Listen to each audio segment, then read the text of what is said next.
Hey, it's Prerak, and this is everything that I've done to my 2010 Laura.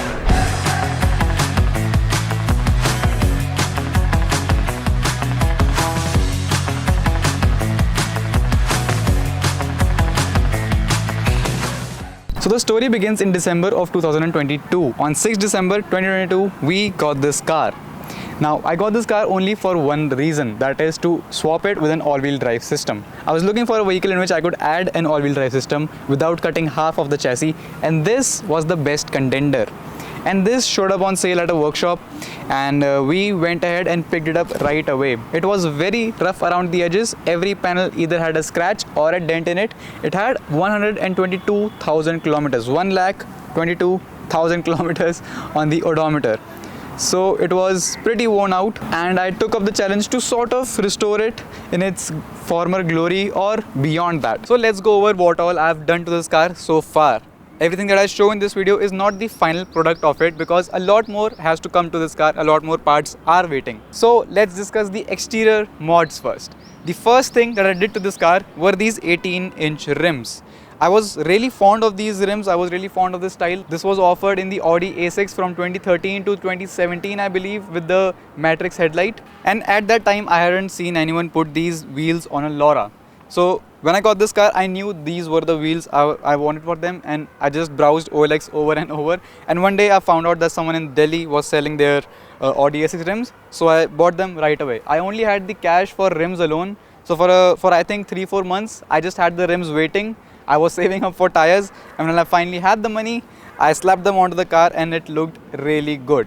But at that time, the car was not lowered. So I lowered the car as well on IBAC Sportline springs, which has about an inch of a drop, a little more than an inch. So the car is properly stands out on these 235/40/18 Michelins, 18-inch rims and Sportline springs. But because the entire car had scratches and dents all around it, the very first thing that we did to this car was to wrap it. We wrapped this car ourselves at Car Surgeons. This is an Avery Dennison satin pearl white wrap, which we did 2 years ago now.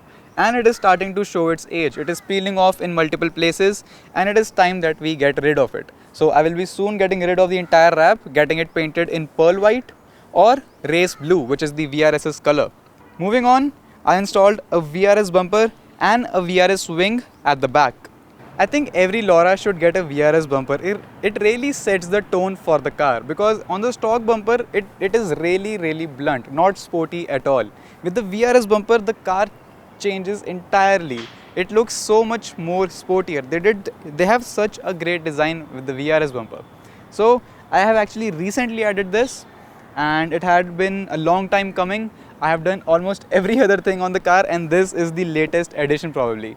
There is also a honeycomb grill available, but I like this grill much better. Even the original VRS had this grill instead of the honeycomb one, so I really like this. But the honeycomb one actually ties the bumper and the grill together, so some people might prefer that, but I prefer this. I imported this bumper from China, and this is an aftermarket bumper. This is ABS quality, and I have zero complaints with it. It fits really well, the quality is really good. The only complaint that I have is the DRLs. They are really dim. The OEM DRLs are supposed to be at their brightest at 0 position, and on parking light position they are supposed to dim down. These are just dimmed down. This is the brightest that they get, because these are not wired properly. They only have 2 pins as opposed to the 3 pins that the original one should have. That third pin receives the signal that either it should dim down or be bright. So I will be replacing these with OEM DRLs and wire them properly to the BCM. Even the fog lamps and the DRLs are of a little bit lower quality, so I will get OEM ones. Not from Skoda, but used ones from either the UK or the Australia, because original ones from Skoda are 11,000 a piece. I'm not going to spend that much money on a DRL, so we will get used ones from a different country. Staying on the outside, I have installed these dynamic turn signals which swipe across instead of turning on and off. I mostly did this because this black part looks better as opposed to the clear light that there was earlier. So when they're turned off, they look a little better than the stock piece. While the rest of the car is entirely white, the roof was wrapped in black separately to play around with that black and white theme. Other than that, not much has been done on the outside of the car. But there are some clues that some modifications have been done, like the exhaust and the brakes. At the back, this car has a quad-tip exhaust setup, which is out of the Skoda Superb VR6, which got a quad-tip setup from factory. So this is right out of that. This is an OEM exhaust setup with OEM tips. So anyone who looks at the car can't really tell if it has been modified or not because it looks so OEM. And that's what I like. I like to keep the cars as close to OEM as possible. I like to keep them a wolf in sheep's clothing, and this car is no exception. The last thing to look at on the outside of the car are the brakes. This has upgraded brakes on all 4 corners. At the front, it has a 350 mm rotor size as opposed to the stock 288 mm. And at the rear, it has 310 mm rotors as opposed to the stock 252. On the front, it is running an Audi Q7 caliper, which is a Brembo 18Z, which has 6 pistons inside of it, and it is a monoblock caliper, which means it is not floating, it is one with a knuckle. And the rotors are out of a Mercedes ML350, and they are 350 mm in diameter. To support this caliper, I also had to add steel braided brake lines from Hell, so I have those installed as well. And at the rear, the 310 mm setup is out of the VR6. The entire rear subframe of this car is out of the Skoda Superb VR6 to support the all-wheel drive. Yes, this car is all-wheel drive as well. And the only way to know that this car is an all-wheel drive is with this Quattro badge. This Quattro badge is out of the Audi Q7 I got the front calipers from. Other than that, nowhere on the outside did I write 4x4, Quattro or anything like that. There is just one telltale sign on the inside of the car that this vehicle is a 4x4. That is the gear knob. Moving on to the interior of this car, I have changed a lot of things in here. First of all, and the most prominent, this car had a manual gear knob right here, and now it has an automatic lever. Because this car was manual when I first bought it, but for the all-wheel drive conversion that we were planning, we had to do a DSG conversion. So this is a DSG DQ250, which is a 6-speed wet clutch transmission out of the VR6. We had to swap the bell housing in order to make it fit the LoRa. But yeah, that is the transmission that this car has. We did a DSG conversion for the all-wheel drive. And the all-wheel drive that this car has is a Gen 4 Hell system, which is an on-demand base system. If the front wheels lose grip, only then the rear wheels get powered, unless you are in launch, which this car has as well. When I first got this car, it had a 4-spoke steering wheel which has no buttons on it. So I installed this steering wheel out of a Skoda Superb. At first it was just a stock Skoda Superb steering wheel, but now it is this beautiful carbon fiber steering wheel which is made by C4 Composites here in Panchkula. The gear knob as well has carbon fiber treatment on it, which is done by them. Moving on to the cluster, it did not have a maxi dot when I first got it. This is what the maxi dot is capable of. It has a menu, and if you have a navigation head unit, it displays navigation right here. It tells you what audio is playing. It can tell you if there is anything wrong with the car or if there is any service that is due. So it says that there is a door open. I need to check my daytime running lights because they are LED. And this is the settings that you can change on the go. Like if you want rain closing, if you want lock and unlock confirmation. Everything can be adjusted from here instead of opening VCDS and changing these tiny settings. All of this can be done right away. I also installed cruise control on it. This car did not have cruise control when it was new, so I installed it. It's just a pretty basic swap. Every part that I'm talking about here, I have separate videos on them for sure on my YouTube channel. I will try to link as many as I can in my description, so you can go ahead and check them out. Apart from the cruise control, I also installed an auto headlight switch, which enables coming home and leaving home features as well. But the most prominent thing that you notice when you sit inside of this car is the black interior. This car, when I bought this, was beige on the inside. It even had the beige roof liner. So I have done a beige to black conversion on this. We have painted some of the trims, and other trims like the door cards are out of the LNK, which are black from factory. Another feature that the door card gets, because I got this out of an LNK, which was the highest variant of the LoRa, is that it has 3 speakers in each door card as opposed to the 2 which were stock. So it has 12 speakers inside of the car right now. During that beige to black conversion, we also had to change the carpet. The carpet is black now, which is out of the Mark 5 Jetta, which was offered with a black carpet and grey roof liner. So I managed to get the black carpet out of that, because the beige carpet cannot be dyed, painted, it does not give a good look. So the entire carpet was taken out of a Mark 5 Jetta and put in this car. The floor layout is entirely the same. I just had to make a few cuts here and there to do this. So yeah. it has a black interior which looks a lot more sportier, a lot more better than beige. Moving on to the seats, these seats are out of a Passat B7, a 2013 Passat B7. The driver's seat is heated, ventilated and massaged, while the passenger seat is not massaged but it still gets the heating and the ventilation. These are obviously 12-way electrically adjustable, and the headrest is adjustable as well. It moves in and out based on your preference. It also gets 3 memory settings. The heating function is not activated right now. I'm yet to change the climate control on this. I'm soon going to add Climatronic, which has heating button, so the heating feature will be activated. But the ventilation, massage, all of that works like intended. I also changed the seat belt color from beige to black. These seat belts are out of my Volkswagen Polo because I put red seat belts inside of that car. So the black seat belts out of it got installed in this. Most people skip over the seat belts when they're doing a beige to black or any interior color change. So I even changed these so it looks like a complete package. While I only got the rear seats reupholstered, I did manage to put a Passat part at the back as well, which is this center armrest, which has extra cup holders inside of it. The stock Laura did not have this, and it has some storage here as well. I also installed these headrests out of the Passat, which have a bit of a curve to them, so they are a little bit more comfortable than the stock Laura ones, which are just flat. I was not done looting the Passat just yet, so I took this auto parking system out of that Passat B7 as well and installed it in this car. So this car has auto parking in it as well, and it works like this.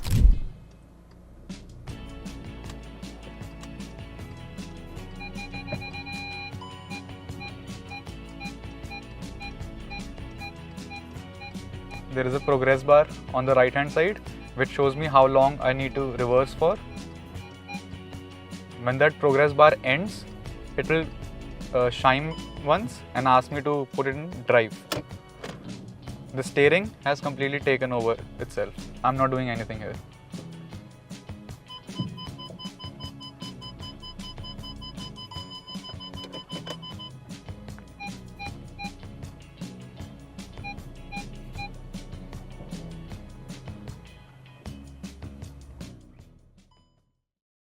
I have also added an anti-theft alarm system inside of this car. So anytime I lock or unlock the car does a little tick tick like a chirp. So that's what I've added. This is part of the anti-theft alarm system. It has sensors right here which sense that there is any movement inside of a locked car and it raises the alarm. The coolest feature about it is the chirp on lock and unlock though. This is just added bonus. It also has a button to disable all of this. So if you wish to get your car towed or you wish to sleep inside of a locked car, there is a discrete button on the B pillar which if you click on it, it will disable the entire system. Other than that, there are a few engine mods that I have done to this car that we can now talk about.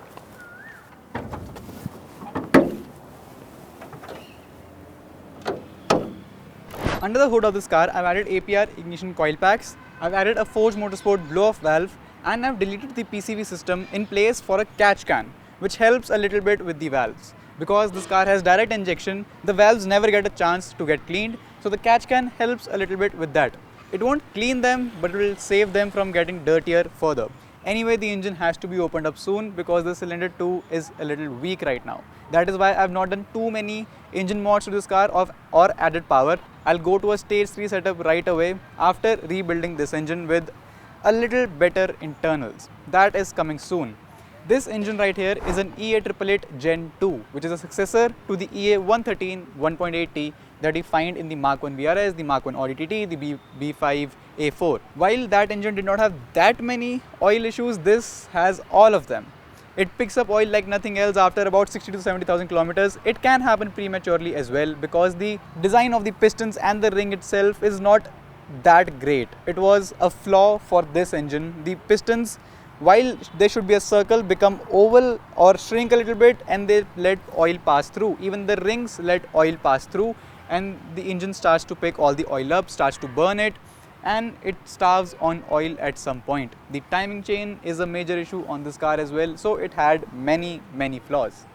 This car had 122,000 kilometers on the odometer when I purchased it, So already the engine was fatigued. I knew that I'll have to rebuild it. So I have just delayed it a little bit with all of the mods that I've done. But the next step is a healthier engine and a stage 3 setup so that we can use the bigger brakes, the all-wheel drive in this car. So that is coming soon to you. Other than that, I just did some maintenance around it. Refreshed the engine mounts, refreshed the spark plugs, did a coolant flush, did constant oil changes because this was burning oil. So I thought that a better oil would stop it, but the pistons have gone. The cylinder 2 piston is really weak. It has the least compression, so we'll be rebuilding it soon. Alright, that's enough about the mods I've done to this car, everything that I've done. Let's take it out on the road now. There is some extra vibration inside of this car because I've also added a PU bush for the transmission dog bone mount. It makes the mount have zero play, next to zero play. I mean, there is some play, it is PU, it is not a metal bushing. So there is some play, but it is really less than that of the stock rubber mounting. I installed a new rubber mounting, but I still felt that there is a lot of play in that mount. So I installed a PU bush. So initially when you start the car, there is a bit of a vibration, a bit of a drone, but it goes away when you drive. And that PU bush really helps with putting the power down properly with zero lag. And it has been a while since the DSG swap. So we tried to do some basic settings on it which were successful, but after driving it for a while, like 2,000-3,000 kilometers now, the DSG has adapted so well that it shifts seamlessly now. No one can tell that this car has been swapped with a DSG, that it started its life as a manual. All of the trims have been taken out of the automatic vehicle. Everything works so seamlessly now. Earlier on, it was a little clunky, it was a little jerky, but now it is much better. After driving, it has got really refined. We did a couple of services on it as well, so it is really good now. And with that PU bushing, when it shifts during highway cruises, you cannot really tell that it ever shifted because there is zero play and the DSG has no play to begin with, so it's really seamless. And I understand that some people will hate that I went with a automatic DSG instead of a manual. And honestly, I don't care if people hate that because I have explained previously that the manual transmission, the manual all-wheel drive transmission that I wanted was not readily available in India. If I wanted it, I would have had to import it. So this DSG was readily available and I wanted a drag spec vehicle anyway. So I went with the DSG. You cannot really drag a manual vehicle. You can, but again, you will lose to a dual clutch transmission in that bet. So a DSG it was. Not that I hate manuals, half of my cars are manual. So anytime that you're on curves, the car sort of gives traction on both the wheels at the rear in a way that you feel like there is an aid coming from the back as well. And that is exactly what is happening. Because with the all-wheel drive, the car feels so much more stable than just a front-wheel drive one. With the added weight, the center of gravity has gone a lot lower. That could be the reason for the stability as well, or the lowering springs. But the car feels much more stable during turns. You just feel that yes, there is some amount of power coming from the rear as well. The bias of this all-wheel drive system is 95-5. So during highway cruises, it is 95% at the front and 5% at the rear. But when you're launching, the bias becomes 50-50. During most of the driving between that, it is not that it is strictly at 95-5 or 50-50. It is a range in the middle of that. So when you're turning and the car and the ABS or the ABS and the ESP inside of it feels like the rear wheels could give some aid. So it tells that hey, you can give some aid here and the rear wheels come in action at that point. I also have a steering map added to this car. So when the car is at lower speeds, the steering is really light, and at higher speeds it gets stiffer and stiffer to give a better feedback on higher speeds, because you don't want a really light steering wheel at higher speeds. So it has a steering map installed in it, which is out of the Audi S3. The map is from the Audi S3. There are plenty of maps available for almost all Volkswagen Skoda cars, not the Polo unfortunately, but like the Laura, Superb, and even the latest ones like the Tiguan, the Octavias, the latest ones, steering maps are available for almost all of them. So right now the steering is a little stiff. Every input is making a drastic change at the wheels, but when I slow down, the steering wheel becomes really light. So at lower speeds, the steering wheel is really light. As you can see, I just turn it really easily, and it comes back to the center a lot quicker as well than the stock form. And at higher speeds, it will get stiffer and stiffer. Let's put it in manual mode.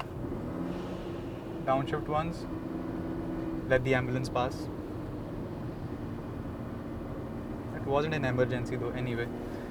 So I'm in second gear and I'm not going to push it all that much.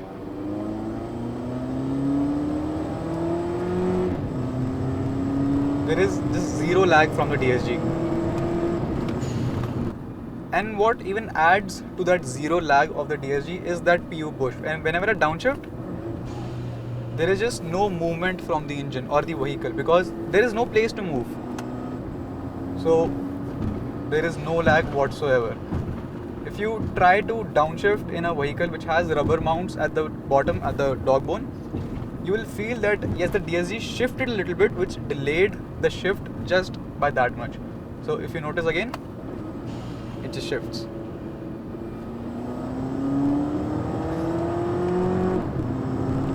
There's just no delay. That is why I wanted a DSG DQ250. The only two options were the DSG DQ250 or a manual 6-speed out of the Golf R.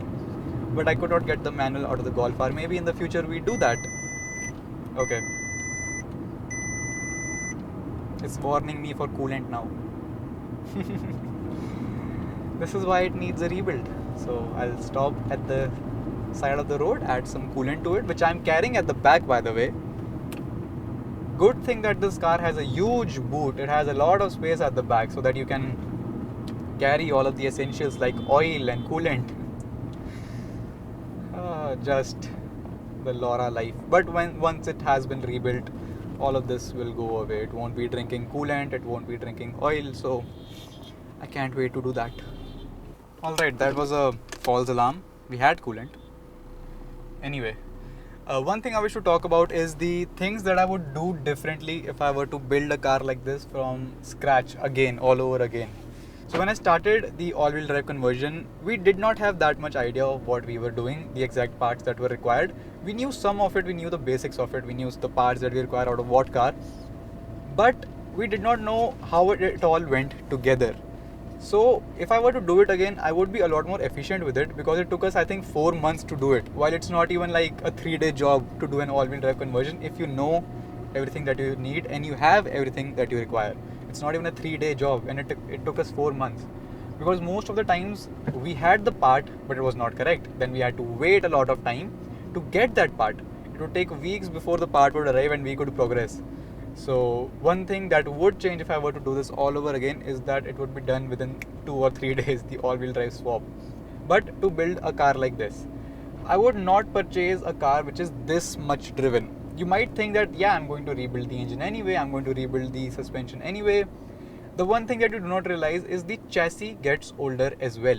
The chassis of this car, while it is not in a bad shape, I wouldn't say that, but the pinch welds, like at the bottom, because the people have been jacking this car up incorrectly, they have all bent in certain ways, which I do not like at all. And there are multiple things, like the front subframe. It had been opened up multiple times before I opened it. So the threads where the bolts goes, they are mostly stripped. We had to rethread a couple of them. So all of these things should be taken into consideration when you're trying to pick up a project like such. Another thing that I would change is getting all of the maintenance work done at the earliest. The first thing that I should have done when I purchased this car is to get the engine refreshed. That is the first thing that I should have done, but I haven't done it till now. That is something that I would do the very first. I would get a refreshed engine or refresh the engine that is inside of the car right away, rebuild it, give it new timing, Gen 3 timing, give it new Gen 3 pistons, and just make it that much more reliable. Another scary thing that had happened with this car was the alternator cable tried to burn the car down. The alternator cable on the Volkswagen and Audi platform, especially the older ones, like this is an older one, on the older ones, it always at one point in its life will decide that, okay, I'm going to get too hot today, and it'll start to burn itself up, and you won't notice it for a couple of times, but one day it'll just decide that it's going to smoke everything up in the engine bay. It smoked the fuse box inside of my car, and half of the wire was just burnt to a crisp. So we had to change that wire. So if I were to get a project car like this, like a Volkswagen or Skoda, I would get a brand new alternator cable right away for it, because you don't want to sit at a red light and think that okay, my engine is about to burn down, because it has happened with people, even with Polos. These cars like the Volkswagen and Audi platform of this era has this problem. You should get this checked right away if you have this vehicle, or Polo or the Laura, any vehicle from this age. You should get that checked. It happened with me and I was very scared. I was like, okay, I know I have tampered with a lot of wiring of this car, but that is something that should not happen. I did not overload anything, I feel. So that was a bit scary. I would change that right away as well. Other than that, any problem that this car has caused, it has been because of me. So right now, if it drinks oil, it's because I am not rebuilding it. If it drinks coolant, it is because I am not rebuilding it.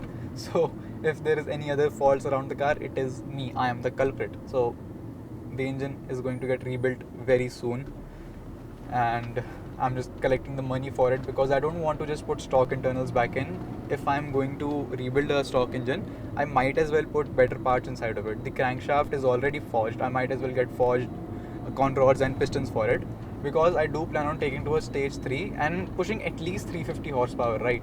If I'm going to rebuild it, put that much money into it, put a KO4 on it, I should be aiming for at least 350 to 400 with this all-wheel drive setup and so many mods that there are inside of this car. That amount of power will make it that much more special and that much more fun to drive. Right now it does feel sluggish, because with the DSG and the all-wheel drive, the car has lost some power. It has so much transmission loss now that it doesn't feel like it even has the stock 160 horsepower that it used to have. So in order to gain back and even surpass that loss, I'll need at least 350 HP from this car. So a rebuild, a KO4, that series is coming soon. So yeah, I think that's all I want to talk about on this Laura. The mods have obviously not stopped. These are not the final products of the mods that you're looking at right now. The wrap has to come off, the engine has to be rebuilt, a lot more maintenance work has to be done. The restoration has not stopped in any way. So a lot more videos are coming your way. So stay tuned for them. Till then, thank you so much for watching, and I will see you in the next one.